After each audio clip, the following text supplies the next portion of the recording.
Welcome, guys, to Amber and Cass Keeping It Real. I'm Amber. And I'm Cass. And today we are going to be sharing 10 things that they don't tell you about having a baby. So we each have 5 to share, and we hope that these help you if you're pregnant or you're thinking about having a baby or you've already had a baby. These are just great tips or just information that'll help you maybe make your journey a little bit easier or just help you feel like you're seen or the things that you're going through, other people are going through. Do you want to add anything to that? No, I mean, you pretty much touched everything. We have some during pregnancy, some after pregnancy. It's a lot. Pregnancy in itself and just having a baby is so much. So, Yeah. you know, Mm-hmm. it's a lot. So, Yeah. Did you want to start with yours? Sure. Okay. I have my phone here. Okay. Oh, so I let's just start out by saying we all have different stories. We all have different journeys. You know, our journeys were completely different. You've had Mm-hmm. kids, I've had one. Yeah. Both of your experiences have been different before, during, and after. Yeah. So let's just start off by saying, everyone's journey is different. You may not experience these, you may experience these. So just keep that in mind. Yeah. The first one that took me by surprise was the after birth contractions. Mm-hmm.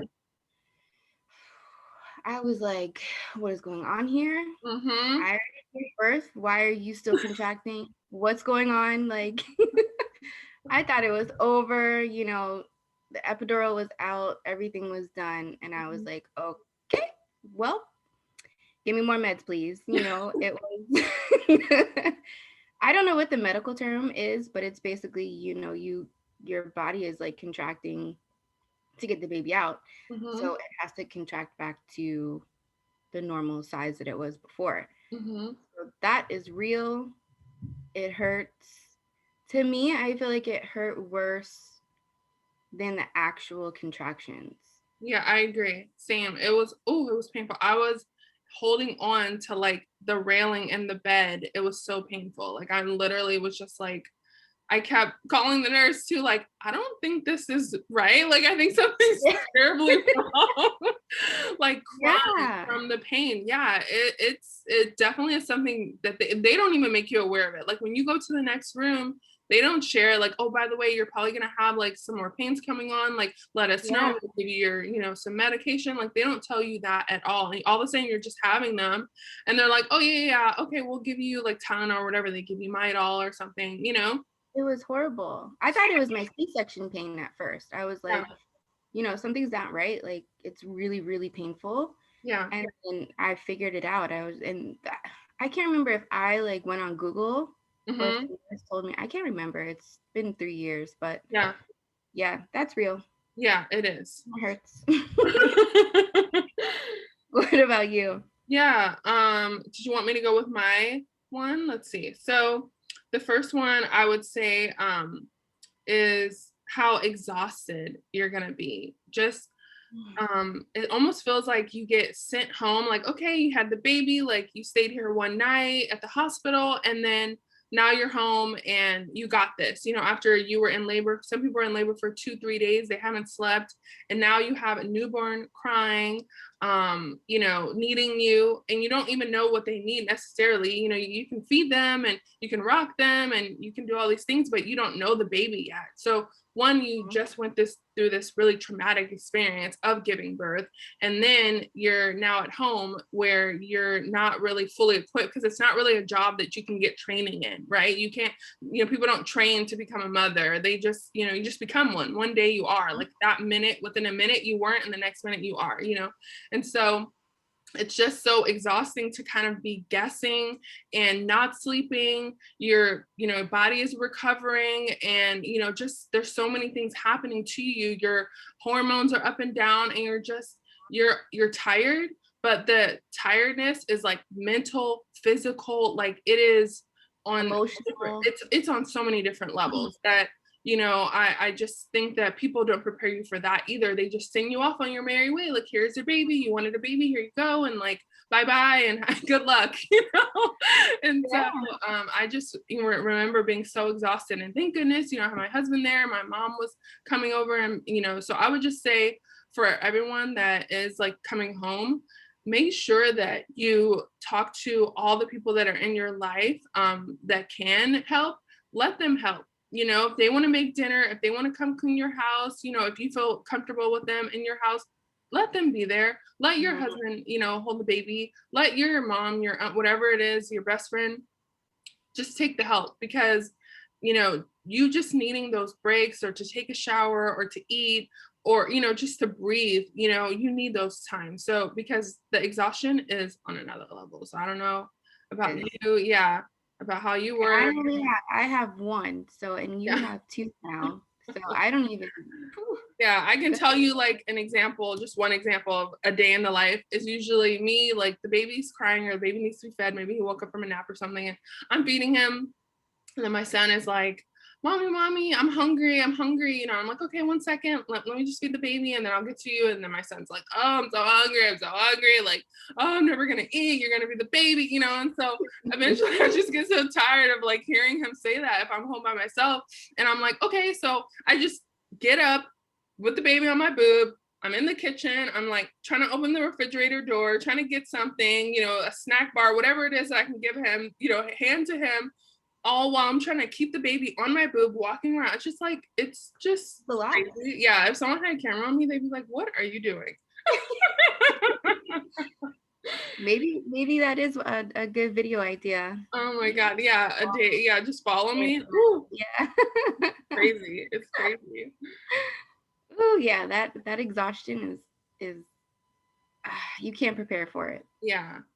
You can't. No. What about you? Right. My second one is for me, more C-section preparation. So when I was pregnant, my doc, I didn't have the greatest experience with my health insurance. So I don't know if it's just me, but my doctor didn't really prep me for a C-section possibility. They talk to you about your birth plan, what you plan to happen, but we all know it's not really up to us at the end of the day. It's up to the baby. What are they doing? So I ended up having an emergency C-section, and I feel like I just wasn't prepped enough by my medical provider. It wasn't my plan to have a C-section. I was planning on, a nice, smooth, relaxing, Zen birth, as we all do, Yeah. So I just wish that they would have, prepped me a little more for that. Told me this is a possibility, and if it is a possibility, it's normal. This happens all the time.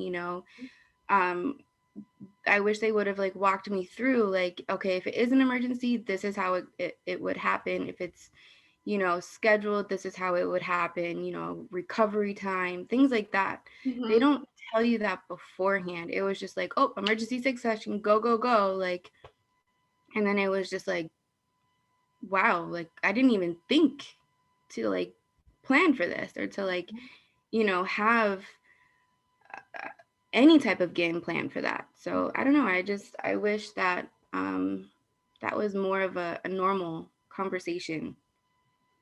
Yeah, I'm sure you're probably really stressed out and like nervous when all of a sudden people are just running around and pushing you into another room and you're not ready and you're not prepared. Like, ooh, that just it's stressful. Just awful. Yeah, they definitely should like have more conversations, like not like a lengthy one, but at least like tell you that these are the possibilities, and just like you said, just inform you, so that you're fully informed. So if someone does say that word, time for emergency C-section, you're like, okay, I did have this talk, so I'm ready. That's what we need to do, then let's go. Yeah, I mean, I take a little responsibility myself. I should have researched that myself. Yeah, but they always say like, don't put those vibes out there, you're gonna be fine. Talk about your plan and what you want. Again, it's not really what I want, it's what's really happening, so And you shouldn't Google, because Google will scare you. When you True. Google something, you're gonna see images and like it's just gonna stress you out. So it's like better, coming straight from like the doctors, and they can kind of explain things. Because I know whenever I Googled anything, I just became like paranoid. That's true. That's Okay, true. so my second thing would be breastfeeding is hard as hell. Okay. I just don't think that there's enough conversations around how hard breastfeeding is and the guessing game that is breastfeeding, because that's basically what you're doing.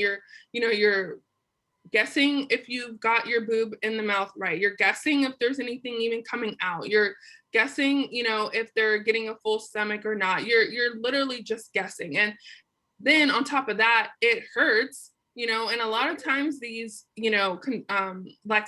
lactation consultants will tell you it's not supposed to hurt. And if it hurts, you're doing it wrong. But I feel like even when you're doing it right, it can hurt, because you've never had, your boob gnawed on for hours and hours and hours and hours on end, right? Yeah. That's never been your life. So I just think that it's really messed up that I don't feel like they prep you, like you were saying with the C-section. They don't prep you for what is going to come and how is it going to feel and how you're going to feel and how you're going to be worried about if your baby's getting any milk, worried about, what is even happening to you, happening to them, and then it's hard for weeks. It's not hard for like the first couple of days. It's hard for like the first month, it's kind of like this guessing game. Sometimes you feel like you have enough milk, sometimes you don't feel like you do, sometimes the baby's crying while you're feeding the baby, so you're like, am I even feeding the baby? So it's just, and then I don't feel like they send you home with like, they should send you home or at least let you know some things you should buy, like a list. If they don't want to pay for it at the hospital, then they should tell you, okay, this is a list of things. You might need a cold compress, to have for the soreness. You might need some lanolin, to put around the nipple so that it, feels a little better, just things that, and then here's some videos you should watch on, what technique, or, and even when I was in the hospital, I did feel like the lactation consultant came in one time, but she was like, oh, looks good, looks good, like didn't really like, I just, and I went home and, my son, he was crying, he was coming off, he was, it was a shit show, to be honest. So it was pretty difficult, and I just don't think there's enough prep in that either, and kind of telling you like, you know what, it might be a rough journey, but you can make it through. Because now, 3 months later, of course, we're in a good place. I've learned him, he's learned me, I learned, just what I need. But they don't tell you how much food you're going to need to eat, to keep up, how much water you're going to drink to, feed the baby. It's just, it's this journey, but it's kind of like you're just clueless and you're just guessing, and I just wish there was just more information on that. Yeah. Definitely. I struggled with that myself. I was just like so overwhelmed. And then, like we said before, you're just tired, and all of it combined is just like, okay, like, wow, women, we're superheroes. Yeah, seriously. We are. Yeah. Yeah, I feel you on that one. Breastfeeding, I think breastfeeding personally was probably the hardest thing. Like the exhaustion was hard. I feel like breastfeeding was my number one, like, oh, I can't do this. You feel like that. Yeah, I definitely have felt that way, and I get it. I get why some people choose formula, some people choose whatever route they choose, because it's that hard, and it's that mentally taxing and physically taxing. And then you almost feel like you're not yourself, right? Because you can't just like go about your day. Like, sometimes I'll feel like upset with my husband because he could go to the gym for 3 hours, and come back and take a shower and eat and do whatever he wants. But I'm like, almost like strapped to the couch, like I gotta stay, and I gotta, yeah. And even if I leave, I can't leave for that long, because I would still need a pump, so I need to have a pump with me, and like it's just not necessarily, you still don't have your body. And I was gonna touch on that, like that one a little later, but yeah, so it's just it's a lot. Yeah, it's beautiful once you get through it, but it definitely is hard in the beginning. Yeah, for sure. Next one. My third one is the postpartum after having the baby. There's like this negative like stigma attached to postpartum where it's like, you know, if you even say the word, it's like, oh, she has postpartum. Like, oh no, like, is she harming herself? Is she harming the baby? Does she not have the baby? Like, you know, things like that. Like I feel like people automatically go into this like negative aspect of postpartum, which is not the case. I feel like postpartum comes in many different forms, many different levels. You know, there are some people who do experience those things, you know, where they do want to do harm to themselves or others or whatever. And, you know, there are resources out there for people, but I just feel like it's not talked about enough, you know, and like the warning signs, you know, for me, I don't think I had it bad, but I do think I had like some form of postpartum. And I was just like, I didn't know what was going on. I'm like, is this normal? Is this how people feel after having a baby? Like, why am I, you know, crying all the time? Or like, why am I sad? Like, I should be so happy. I just had a baby. This is such a blessing. Like, but for me, I was like, but I don't want to do harm to myself. I don't want to do harm to others. So is this postpartum? Like, you know what I mean? Like, I didn't know what the hell was going on. Yeah.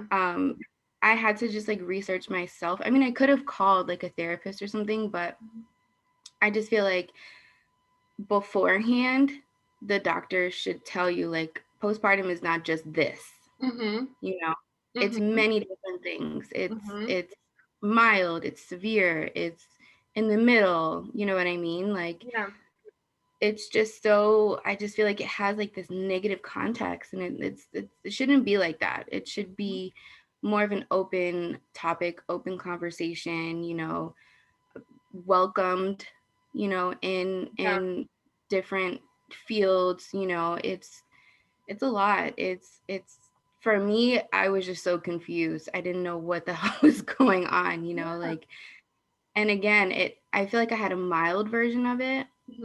I wasn't like, you know, again, I wasn't feeling the severe effects of it. But I just wish that there was a little bit more information out there and like reassurance that it's normal, it's okay. You know, you're gonna get through it. You know, you have support.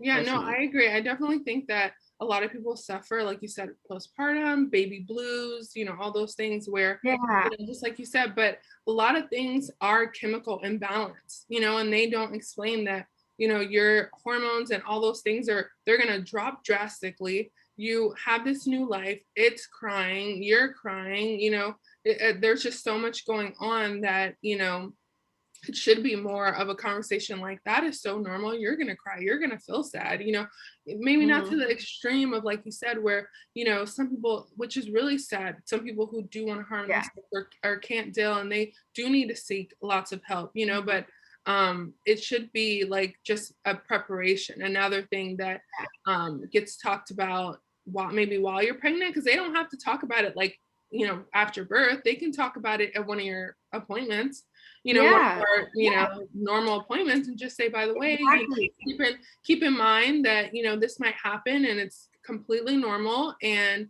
you know, if you need help, here's the number. And if you don't, then great. You know what I mean? So definitely. You're so right. There's so many, I feel like towards the end of your pregnancy, especially, you're at the doctor every single week. And it's like, you go in and you're like, oh yeah, you're okay, bye. You know, like one of those or two of those appointments could touch on, you know, the postpartum, you know, time. And I almost felt the other day, I was thinking this, that a lot of times the doctors that you're seeing at that time, all they care about is at that time. So I was thinking after I had my son, and, you know, he's having a little bit of eczema and cradle cap and things like that. And by researching, I'm finding out that it could possibly be due to having to take a prescription medication, like, you know, or just different things that you're doing during a pregnancy. But they don't tell you that when they're prescribing it. So if they say like, oh, you Right. have an infection, or oh, you have this, or oh, you need to take this for this reason, or whatever it is, they're not telling you maybe the long term. They're telling you what they can handle right then. They only want to tell you, okay, you need this. Could possibly lead to early labor. That was in my case when they said I needed to take this prescription, whatever it was.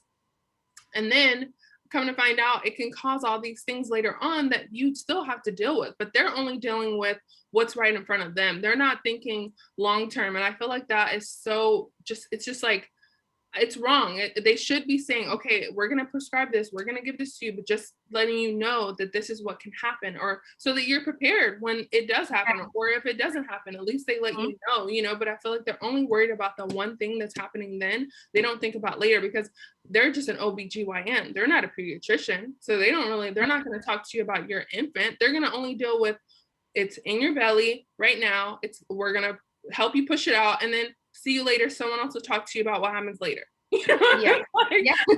That's not right. Like, they should be trained to talk to you about more than just that one thing, because that is you're only pregnant 9-10 months. You have a baby for the rest of your life. That baby you're going to help grow for the rest of your life. So I was just thinking about that the other day, that they don't really, prep you, and like they should, they're just really concerned with focusing on you're pregnant, the pregnancy, the baby inside, and then that's it. Yep. So my third thing is, like we were saying before, that about parenting, is that you're gonna feel like you're failing. When your baby's crying, you can't figure it out, you don't know. Or if, like in my case, my baby has eczema, you're trying to figure out what's wrong, what's causing it, what am I doing, what did I do, what didn't I do, what can I do, and if you exhaust 100 things that everyone gave you, every tip in the world that you could try, and none of them work, you're gonna feel like a bad parent, a bad mom, bad dad, whatever it is. And you shouldn't, because you are just doing your best, we are. But I just want to say that there's going to be moments where you feel like that, and that is normal. I don't know about every other parent. I can only speak to my own parenting style, but I know that I felt that way. And I've talked to my mom, and she's felt and when she was raising me, and even now, sometimes she feels like a bad parent. She felt like a bad parent, or felt like a bad mom when she couldn't figure something out, or when I was upset, or I was crying, or uncontrollable, or whatever was happening, So just remember, like, you're going to have those moments, but you can get through them, and you will get through them, and, you will figure it out, and, and things will get better. It's just sometimes you're just in that moment. Yeah. And it never goes away. Like the newborn stage, they can't communicate. So you don't know what's going on, and then the toddler stage, it's like, yeah, they are able to communicate a little bit more, but sometimes they don't know what's going on still. They're just like so confused. They're this little person in this big world, and they have bad days like us. Yep. And they just like throw these tantrums and these fits, and you're just like, what am I doing wrong? Like, why are you so like unhappy today, or like cranky today, or whatever it is? It's true. You are gonna feel like you're failing, but listen, you're keeping a human alive. You're keeping yourself alive. Like, that's that in itself is an accomplishment. Yeah, exactly. Okay, they're alive. Okay, it's the rest of the stuff you can deal with later. Right. Exactly. Yeah. My fourth one is more of like during pregnancy. So I was super, super sick during my pregnancy, as you know. I was actually put on medication for my entire pregnancy. It was awful. But one of the symptoms that I had was excessive saliva. Oh my God. I was just like, I felt like a dog drooling like all day. I would just have like this spit cup. I know it's so gross. Like spit is so nasty, but I would like have at home, I didn't care. I would just have like a solo cup, and I would just like spit in it all day. But if I had to like leave, like go to work, or like go to the grocery store or something, I always took a cup with a straw. So it looked like I was drinking instead of spitting. Yeah. It's so gross. I know. I was just like, what, like, why am I foaming at the mouth right now? Like, what is going on, Yeah. but it's normal. My mother-in-law actually told me that she had the same thing Yeah. with all 3 of her pregnancies. But I remember talking to you too, I believe. I Yeah. was, Mm-hmm. why am I like, Yeah. it's so gross. And then it makes you even more nauseous on top of that. Mm-hmm. You know, like, you're already nauseous, you're already sick, and then you have like all of this spit, and you're just like, Extra. okay. It is gross. Yeah, I Now didn't I have it feel like as I have it. you're like, I feel it all over again. PTSD. Yeah, I definitely had that a little bit, but I didn't have it like as bad where I needed to like spit, but I definitely felt like it was constantly. And then like you said, when you would notice it, it made you sick because it was like you were just like like it all like I remember that. Yeah, it's not fun. And it's not talked about. No one really like says that you're possibly this is one, side effect, that's Yeah. to you. Yeah. Anyways, let's move on to your 4th. Yeah. Like, move on, please now. Okay, so my 4th one is that parenting is a full-time job. Okay, it's not when you feel like it. It's not, here and there. It's not a couple hours. It is all day, every day. Because even when they're sleeping, you're kind of like, okay, I just put them to sleep. Then you're watching them right on the monitor because you want to make sure you hear a little then you're jumping up, to make sure that they're okay. Maybe you're hurrying up to get a snack. Sometimes they don't take that hour nap that maybe they took yesterday. Today, they only take a 10-minute nap, so you're thinking, I have time to make a whole meal. And then as you're making a meal, here comes baby's crying. Now you need to get the baby and, changing them, burping them. When you feed them, you have to burp them and then you have to change them. And then they have blowouts. So now you have to take them a bath. There's a lot going on. And it's, I think a lot of people think, oh, you have downtime, and even myself, I was like, oh, well, when the baby sleeps, I'll sleep. Or when the baby sleeps, I'll make myself a smoothie or I'll just take a shower. No, like there's other things. Maybe you haven't cleaned off the table. Maybe you haven't washed the dishes. Like, so you're, you haven't washed the baby's clothes because if they're spitting up a lot, now they're spit up everywhere, and now you gotta clean that off. You can maybe need to change your own clothes, whatever it is. There's just always something, and that downtime is very, very minimal. I mean, if you have a babysitter, I'm sure you definitely have a lot more downtime, but if you don't, it's just it's you all the time, and it's more, I feel like, on moms than it is on dads. I'm sure everybody is different, so there might be a dad that just is doing the most and the mom is chilling. But in the case that I feel like, I know him and I know, how to get him calm. So a lot of times my husband will be like, oh, I can't get him to stop crying. He's really good with you. And then you take him. And so you fed him, you burped him. Maybe you were like, oh, here, can you hold him for a little bit? That turns into a couple minutes. He's back to you, like you're good at putting him to sleep, so it's like, it's a full-time job, and I definitely think that there's something to be said about the fact that people say moms should be paid for raising kids. That's, it should not, we don't get paid for the things. We work hard, we clean the house, we make dinner, we take, raise them, keep them alive, like we were saying. And we just get like the pat on the back, like, yeah, good job. Good job. Oh, you're doing so good. Amazing, sweetie. Okay, but that there's something to be said about that. So yeah. Shout out to all the single parents, mom or dad. Could you imagine? Like, we have husbands help, like, when they can, Yeah. Shout out to all the single parents, mom, dad, wherever you are. Like, and then if you're working, like, shout out to you.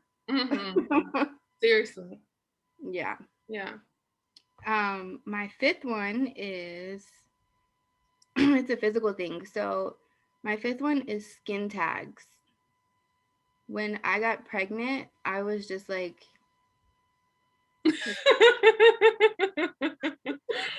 what is this? Like, I was like, I remember like washing my face one day and like going down to my neck, and I was just like, what is this? Like, they're like these little tiny, like light brown like bumps, almost like moles, I guess, but like super, super tiny, super fair on me.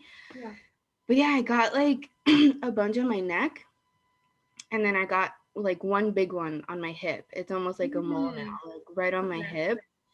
And I was just like, what the heck? Like, I thought I was like, had like a fungus or something going on. I was like, oh, okay, what is this? And then I researched it, and it's like skin tags, and it's totally normal, totally happens, you know, after pregnancy and during pregnancy. Um, yeah, it's weird. Yeah, I It's definitely have really them too. weird. I have them on my neck. I have them like a few on my face. I definitely was like the same way. I was like washing or whatever, and I'm like, what is going on here? What are these? And then they just were multiplying, you know, it just felt like throughout Yeah, my pregnancy and even after, like just more, you know, and yeah, so interesting. It's so strange. yeah. I No, think it's like the hormones or something. I can't remember, but yeah, I it's, believe that that's what it is, the hormones. Just yeah, so much major going on. imbalance. Yeah. Oh, let's see. And then my fifth one is that you know, a lot of times, you know, you think you're pregnant, and then once you're pregnant, you're like, okay, free, I'm free, and now I can like, you know, have my body back, and you know, and I want to say that it is not like that. I feel like you're pregnant for like 2 years. It's Mhm. 1 year while the baby's inside, and then 1 year while the baby's out, because Mhm. first you're, you know, you incubated a baby, you kept them alive, you know, now it wasn't really your body, it was the baby's body. You were kind of caring for the baby, you were eating for the baby, you were, you know, taking care of yourself, you're not drinking, you're not, you know, smoking, whatever it is, just for the baby. Then the baby comes out and you're like, okay, now I can be free to do what I want, but not really, because if you are breastfeeding, or even if you're not breastfeeding, you have to, you know, take care of yourself, you have to, you know, have coffee, whatever it is, to keep Mhm. yourself awake. And now you're worrying about maybe the weight that you gained, you know, and you know, if you're going to exercise, if you're too exhausted to exercise, you know, just keeping up that energy. It's just, I feel like you're not really only pregnant for 1 year, you're pregnant for two. Yeah. And and you know, that's okay. It's okay to not feel like yourself, you know, right away after having a baby. I think that a lot of us, myself, that I thought I was gonna get back, I was gonna be able to lose the weight, I'll just start eating better because I can eat differently now that the baby's not inside of me. But actually I needed to eat more to feed Mhm. him, and to keep my energy up, and drink more, you know, to keep the milk flowing. And then being in a quarantine, being stuck at home, you know, you're constantly just sitting. So Mhm. it's definitely a journey, and I'm feeling like, okay, maybe I need to give myself another full year to get Mhm. to really feel like maybe I'm back to myself, or maybe back to this new self now that I've had Mhm. this, you know, my second baby. But yeah, I feel like it's not just that, you know, one and done. Like you have the baby, now you're done, you can go back to, you know, being yourself, living your life, doing whatever you want, it's your body. Not really. Yeah. It's a whole new self. It's Yeah. like, I feel like, honestly, like you never go back to your old self. It's like a Mm-hmm. whole new rebirth of, not just, you're not just giving birth to this baby, but you're also giving, you know, rebirth to yourself. Because Oh, let's be amen. real, That is the truth. when you have a baby, like 9 times out of 10, I feel like you change. Yeah. Like your mindset change, your body changes, obviously. Like Mm-hmm. so many things change, and I don't feel like it ever goes back to The way it pre-pregnant. was before. Yeah. Yeah, yeah. I feel like the whole it's a whole nother video. The post baby body. Mm-hmm. You know, it's I just wish people would leave women alone when it Yeah. comes to their bodies in general. Mm-hmm. Baby or no baby, like leave us the hell alone, you know? Mm-hmm. We're not objects. We are humans, you Yeah. know, first of all. And then to have a baby, your body does change. Mm-hmm. 9 times out of 10, your body will change. There are those women who, you know, like my aunt, I remember her telling me she had a baby. She went home in the jeans that she wore before she even got pregnant. You know what I mean? There are those women, and that's Yeah. fine, you know? Yeah. But there are also women like us who, I mean, I feel like with you, personally, I think you look great. We all look great, We you all know, look great. You look great all are too. Yes. beautiful. But I feel like I struggle a lot with the weight aspect, and I just feel like, just in general, like, come on, you know, we recreated life. Mm-hmm. We need to give I'm gonna ourselves a break. on that, okay? And don't be so hard on yourself. But again, I'm getting off topic. That's like a whole nother video. But yeah, you're right. You are pregnant for like 2 years. I feel like you You're are. not physically pregnant. You definitely, it doesn't just go back, you know? Yeah. You're still dealing with, you know, having to that change, you know, that change. Yeah. And so yeah, that, you know, Yeah. just it's fun times, you know. So Let's not scare the people. Let's not, you know, we need more life, you know. no, and I mean, giving birth, it's a beautiful thing, and you know, every time I'm tired, you know, I haven't slept, and I just look at him, you know, my little Reese, and I'm just my Grayson, I'm just like refilled. I'm like, okay, re-energized. Here we go. Yeah. Let's do this again, you know. Yeah. So yeah, it's such a beautiful thing. yeah. Well, that is all we had to share for now. If you have any questions or any tips that you want to add or any things that maybe you felt like people didn't tell you when you were going to have a baby and after you had a baby, please leave that in the comments. We love to chat with you. We love to answer any questions. So that is it for today. Thank you for watching, and we'll see you in the next video. Bye. Bye.